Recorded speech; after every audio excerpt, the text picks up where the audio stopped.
Nice to see you. And today we're announcing the creation of the U.S. Strategic Critical Minerals Reserve, the first ever stockpile of critical minerals that you've been hearing so much about. We have the greatest experts on earth behind me for civilian use in times of emergency. We're pleased to be joined on this occasion by General Motors CEO Mary Barra, who's setting records, huh? I hear you're doing unbelievably. 24 hours round the clock, your factories, and you're building brand new factories. Amazing. Great job, Mary. Of course, it helped that you have a president that knows what he's doing. But it's a great job. Proud of you. As well as founder and executive co-chairman of Ivanhoe Mines, Robert Friedland. Thank you, Robert. Thanks as well to Secretaries Marco Rubio, Scott Bessent, Doug Burgum, Howard Lutnick, and Export-Import Bank Chairman John Yovanovitch, along with Senator Bernie Moreno and Congressman French Hill and Bruce Westerman. Thank you all. Thank you, French. For years, American businesses have risked running out of critical minerals during market disruptions. Today, we're launching what will be known as Project Vault to ensure that American businesses and workers are never harmed by any shortage. We don't want to ever go through what we went through a year ago. Just as although it did work out, thank you. Just as we have long had a strategic petroleum reserve and a stockpile of critical minerals for national defense, we're now creating this reserve for American industry so we don't have any problems. This historic initiative will combine $10 billion in export-import bank financing with $2 billion in private sector financing, and we even expect the American taxpayer to make a profit from the interest on the loan used to start the Project Vault. It's an amazing thing. They've been talking about it for years.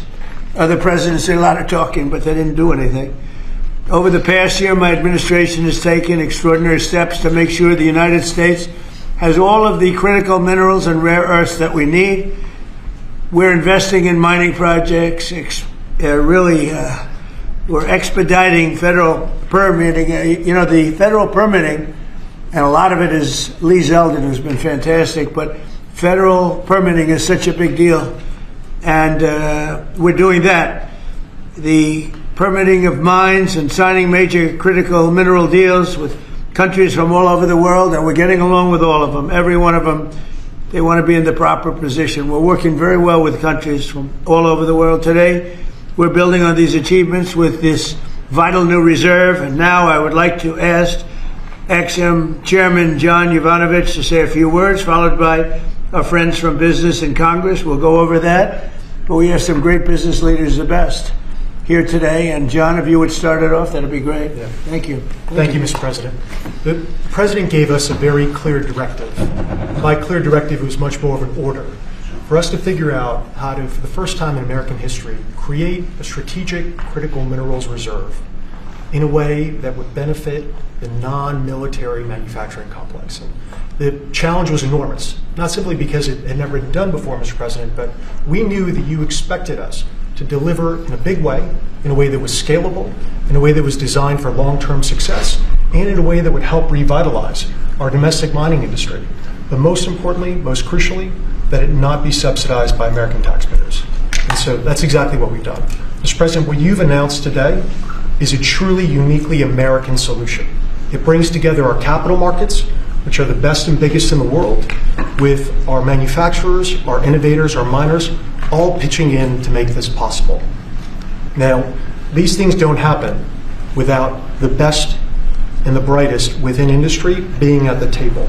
And Mr. President, everyone wants to engage with this administration, with your administration. The key ingredient here was your call to action. Your call to action allowed us to bring together the best players in the market, sometimes the fiercest competitors, getting them to work together to come up with a creative solution. Now, in addition to our great team at the Export-Import Bank, who worked around the clock, led by Brian Greeley, Jeff Wilson, Sarah Whitten, many others, we benefited from having the biggest manufacturing CEOs, the smartest market players at the table, all looking to solve this problem. So what we have with Project Vault is marrying the capital solution with what we need when we need it most. And the best part about it is that the American taxpayer will earn a return on financing the first ever strategic critical minerals reserve in history. And we thank you, Mr. President, for allowing this to happen.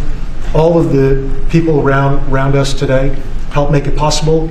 Our cabinet secretaries, our top CEOs, their teams, top market players, whether it be GM, GE Vernova, Boeing, Clarios, Google, Mercurio, especially Brian Fallick, Hartree, Traxxas, our friend Robert Friedland. All of us work together, Mr. President, to deliver this for you, and for the American people, so that manufacturers and workers all across the country can rest assured they'll have what they need when they need it most. And you're covering everything with this. We're not just doing certain minerals and rare earths. We're doing everything. Everything on the critical What about list. magnets?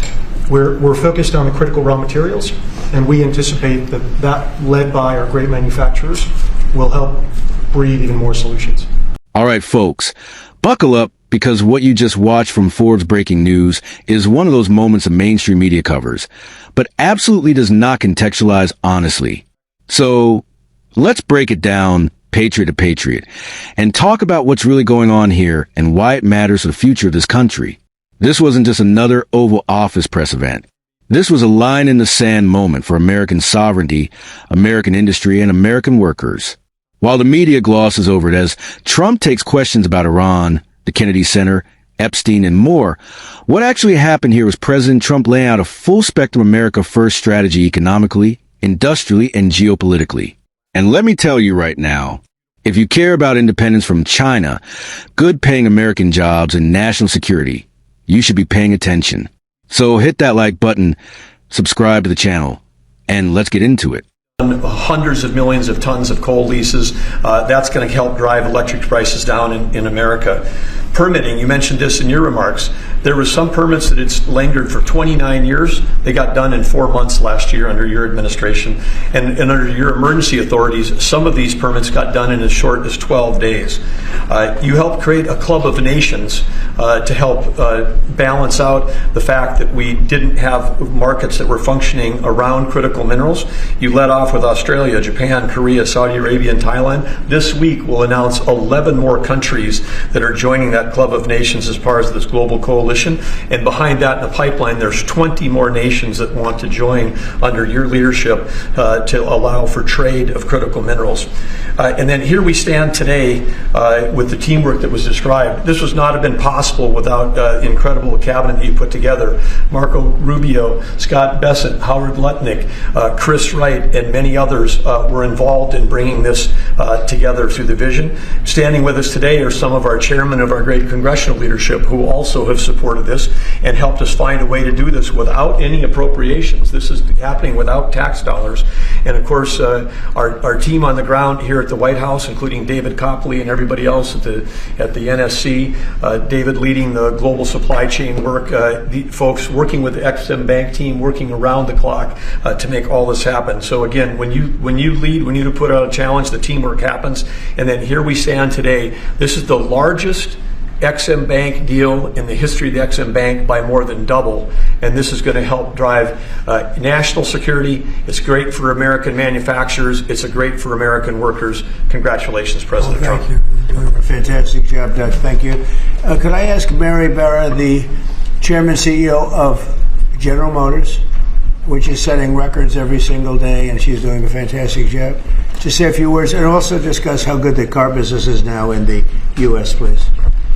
Well, Mr. President, I want to thank you for your commitment to strengthening U.S. manufacturing and supporting the auto industry. I also want to thank your cabinet and members of Congress and the whole team here that made this possible today. Having a resilient supply chain is critical for our nation, and it's critical for all industry, especially the auto industry. We have been strengthened with many of the different policies that have been put in place over the last year. So I want to thank everybody for that. It not only supports U.S. manufacturing, it supports job creation, it also supports the consumer. So thank you. And business is held very strong. We still see a strong consumer, so I'm excited about 2026. I think it's going to be a record with all of your new plants opening up and everything else in our country. So in our country. Robert? Please. Mr. President, thank you so much for what you've achieved. Everything we touch, we either grew it agriculturally, and you've helped the farmers, are we mined? All these cameras you see in front of you, they were mined. Every time you pick up a hand phone, it was mined. And so stimulating the ability for the miners in this country to help you industrialize the country, the salt of the earth, and we're super excited that America is doing something for not only our national security, but for the reindustrialization of the country, because you can't reindustrialize Detroit with a lot of metal. And I'm telling you on behalf of every miner I know, they're elated at the breakthroughs that have been achieved here. They'll make a lot more cameras in the future. And maybe you can help us teach everybody that everything you touch like that, somebody mined it. And we need your support, and we're really happy to get it. And congratulations, you're in the Hall of Fame. Is that the Rare Earth Hall of Fame or Minerals Hall of It's a Fame? bunch of pictures of dead guys that go back to Herbert Hoover, who was a miner. Mining's down to 1% of the S&P 500, but really everything you touch needs mining. And this is the first administration, with your support, where we've got hope. We can go out and really do it. So, I last met you in Saudi Arabia with Mohammed bin Salman. We're working in Chile. Right. We want to bring these metals back to the United States and refine them and use them right here. And the vision of this administration, Howard Lutnick's been helping a lot. A lot of people at Exim Bank have been helping a lot. I'm just telling you, the morale of the miners is sky high. You're doing a great job. Thank you very much. Congratulations. That's a big deal. Thank you. How about French Hill? Say a few words, please. Thank you, Mr. President. Well, on behalf of Congress, Chairman Westerman can talk about how he's helped unleash the ability to mine through permitting reform. And Senator Marino and I serve on the House Financial Services Committee and Senate Banking Committee.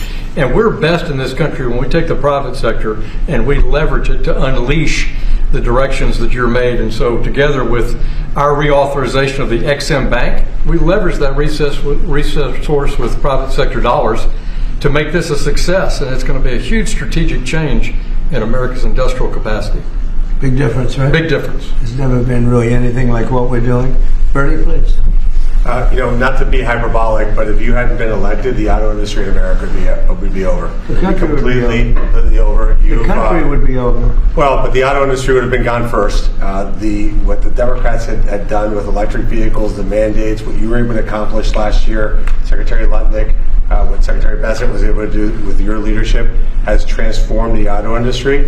And I'll tell you, it's never been better for people in the auto industry. I hear from all my friends, they are elated. And the worst part is that the people that you really saved were the car dealers in California and New York and New Jersey. Right. And they fought me all the way, Mary, right? They fought me all the way, and now they're saying thank you very much. But you're doing a great job. Thank you, Bernie. Scott? Sir, as you always say, economic security is national security, and a country does not have sovereignty if we don't have control of our critical minerals, don't have control of our steel production and our industrial base. And thanks to the work of everyone here through your leadership, this was a public-private partnership that only you could have assembled, and we are taking back our sovereignty, and we are going to have this Vault project, a strategic mineral reserve. And I can't tell you how innovative and exciting this is, and the level of security it is going to give us going forward is phenomenal. And how is your new, and I think new and improved Fed chairman doing? How's that all going? So he's off to a great start. I think so. He had so much built-in credibility, and as the American people, smart people, like Representative Hill, the Senator Marino, they already knew him, and as the American people get to know him, the important thing is that they will be able to trust the Federal Reserve to steer the economy for them. He's going to do great. Howard, please. So, prior presidents took America for granted. They let our critical minerals only be controlled by China. They let our mining business go to hell by closing all the mines, closing our coal plants while China opened them. They let our auto industry, right? We used to produce 75% of our cars in America, and when Biden left, it was below 50%. We were just letting all of these industries just be shredded from America. And thank goodness you are in this chair, changing it and taking it back. We are taking back critical minerals. We are taking back mining. We're taking back the auto industry. You're going to watch us take back pharmaceuticals. We're going to take back semiconductors. None of this could possibly happen without your leadership. And it is the most fun to stand back here with your leadership, because we are changing America back and making it great again. That's very true. Anybody would like to say anything else? Amen to that. You guys okay? Everything all right? Chairman Westrom. Well, thank you, Mr. President. You're such a good man. Go ahead. It's a great day, and it couldn't have happened without your leadership. And I think people will be talking about this for a long time, because we're bringing back American mining and American manufacturing. You know, God blessed our country with abundant resources. Secretary Burgum talked about the Ambler Road. 49 critical minerals that can be mined in sufficient quantities just in that one area, but from northern Minnesota, Arizona, my home state of Arkansas, we are blessed with all these minerals. They're just in the ground. But when we get them out of the ground and not only mine them, but refine them and process and manufacture with them, it'll unleash great wealth for our country, and that'll just build on all the other successes. So thank you for what you've done. It's a great day. Project Vault. This is what economic national security looks like. First and foremost, the biggest news of the entire video: the creation of the U.S. Strategic Critical Minerals Reserve, Project Vault. This is huge. For decades, weak leadership from both parties allowed America to become dependent on foreign adversaries, especially China, for critical minerals, rare earths, metals, materials that literally power everything we touch. Cars, phones, weapon systems, infrastructure, energy, semiconductors. And what does Trump do? He doesn't just talk. He acts. A $10 billion export-import bank financing package, paired with $2 billion in private capital, to create a civilian and industrial mineral reserve without taxpayer subsidies. Let me say that again for people in the back. Backhand index pointing right. No handouts. No green fantasy economics. No America last globalism. This is capitalism plus patriotism working together. Why this terrifies the globalists. You probably noticed something interesting in that room. CEOs, cabinet members, miners, manufacturers, lawmakers, all aligned. That never happens under weak leadership. Why? Because Trump understands something the globalists hate. Economic security, i.e. national security. When your supply chains are controlled by foreign regimes, you don't have sovereignty. When your minerals come from hostile nations, you're vulnerable. When your manufacturing is outsourced, your middle class collapses. Project Vault changes that. And that's exactly why the media won't frame this as the historic moment it is. Mining, manufacturing, and real jobs, not green fantasies. I loved hearing executives and miners say something the left never wants to admit. Everything you touch is mined, not manifested, not printed, not regulated into existence. Mined. And Trump is the first president in decades to actually stand up for miners, the salt of the earth, while the left demonized them. Shut down coal, stalled permits for 29 years, and handed our industrial future Beijing.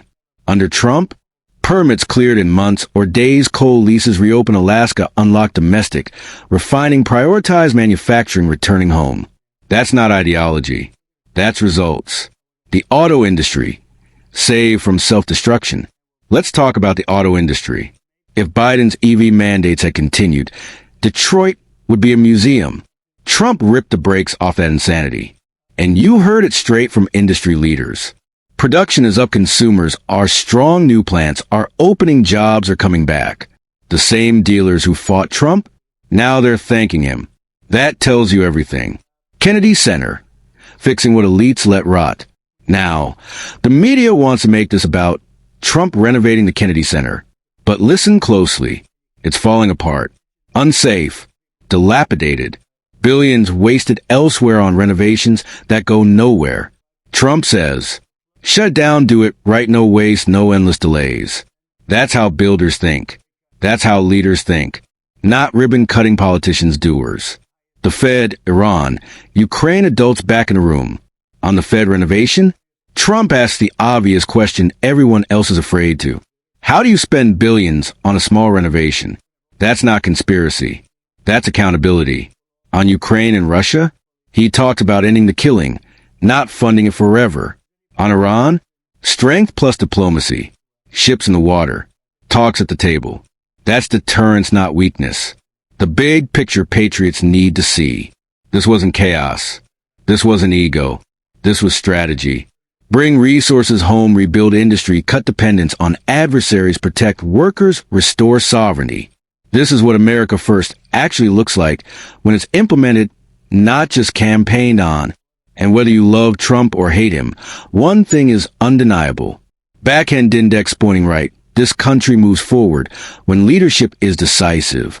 So the next time the media tries to reduce this to sound bites, remember what you saw here.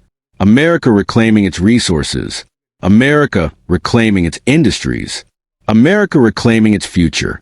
If you believe in that vision, smash the like button, subscribe, share this video, and stay loud because the fight for this country is far from over.